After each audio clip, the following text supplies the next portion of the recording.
I script all of my videos. I can't imagine how people do unscripted videos. Every single time I try, I watch it back and I'm like, doing this again with a script. This was just terrible without one. But in a shock twist today, this script comes from my diary and not actually from my phone, which is usually what happens. I did do a script on my phone, but I got home yesterday after watching Vi Hart's video about the Pulse shooting and particularly about the Christina Grimmie shooting. So I got home from that and spent about 40 minutes writing out all my thoughts and feelings on the whole issue, and then spent the entire night feeling like shit and was like, oh yes, this is why I haven't been thinking about it properly.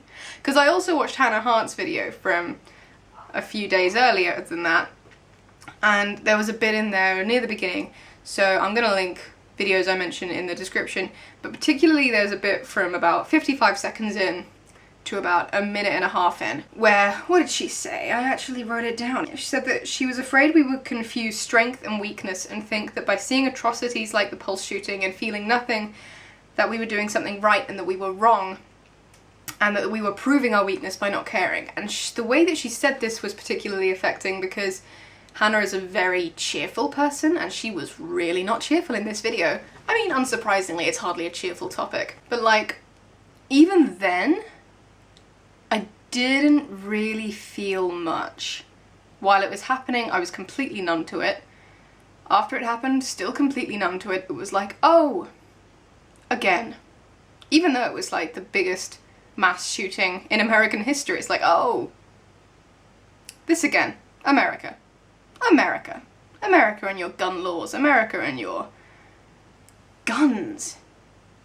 Jesus. You know, partially it felt removed because of that, because it's America and because gun violence is so prevalent there. But even without that aspect of removal, I still just felt really detached from it, in a way that I realise I feel detached from a lot of things that I read about, because I have all of these like mental barriers that I have to put up that I don't even realise are there until I examine them, as I examined them yesterday when I was scripting this video for the first time, and then they all kind of crumbled, and I still feel pretty down about it, which sucks, because like the only direction these thoughts and feelings take me is suicide, really. Why live? Why live when this suffering feels so unreal, so removed anyway? Why live when people like this exist, when things like this happen, and it feels so unlikely to change in my lifetime, or ever? Why live?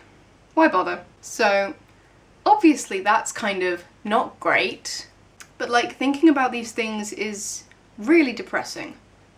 And it makes me focus on my own limitations, or like rather the things that limit me. Like the institutions and the prejudices and the attitudes that limit me and people like me and people who aren't like me, because it's exhausting enough being me and having to face the things that limit my life. How much worse must it be for the people who don't have all of the luck that I do? You know? How much more tiring, how much more frustrating. And these limitations link to fears that hold me back. So like I haven't told many people that I'm non-binary because I'm afraid that they won't take me seriously. And I don't really promote my voice online because I'm afraid of attracting a wider audience. And while that has its benefits, because I like connecting with people, a wider audience also attracts negativity and unpleasant people. And I'm really lucky in that I only have one video that attracts that kind of mass negative attention, and that's my female body hair video. And I get comments on that on an almost daily basis still. It is like, what, 2 years old now? More? And I still get comments on an almost daily basis, and you know, a lot of positive, but I'd say it's at least a 50-50 split between positive and disgustingly negative. And you know, who needs that in their life? I don't. So I keep walls up in my head when thinking about these things, even while I'm reading things and watching things like news articles and think pieces and movies, documentaries like The Hunting Ground or Eat, Sweat, Play about limitations, all of these things. I keep the walls up because if I didn't, I'd feel like this, and it's crushing. But like, where do you draw the line? Because feeling like this isn't doable, isn't livable But at the same time, I don't want to wall off my empathy. On the other hand, I know that I'm actually a very empathetic person because I'm a good writer, and that requires a good level of empathy. Like, you know, I've written about situations that I've never been in that people have told me have been, you know, very accurate and true to their experiences. So I know I'm good at empathy, but, you know, I still have these walls up when reading about real life situations. Like, I don't think I've ever cried at a real life news story, ever. But I've cried at fictional stories. I'm not entirely sure where this video is meant to go. The two scripts kind of contrast each other, and my thoughts are extremely muddled on the issue. I don't know, maybe I just wanted to talk about it. Lots of other people are talking about it. And, you know, everyone keeps saying that a really good thing to do is to talk about it. And one of the things I really like doing is talking about things that affect me and that affect other minority groups at work. Because work isn't so much of an echo chamber. Like, tweeting about this sort of thing or reblogging this sort of thing, it's speaking into an echo chamber. The same as discussing it with my family.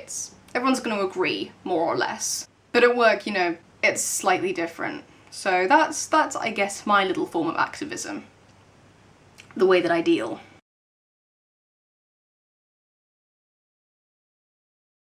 So yeah, I'm like hesitant to talk about anything big on YouTube because I don't want to attract too much negative attention. Ugh, this has not gone the way I wanted it to. Did I even have a plan for how I wanted this to go?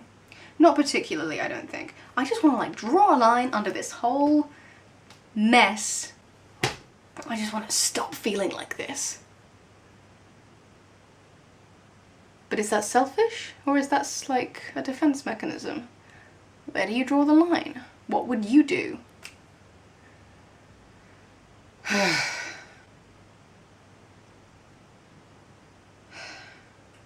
Is this still recording?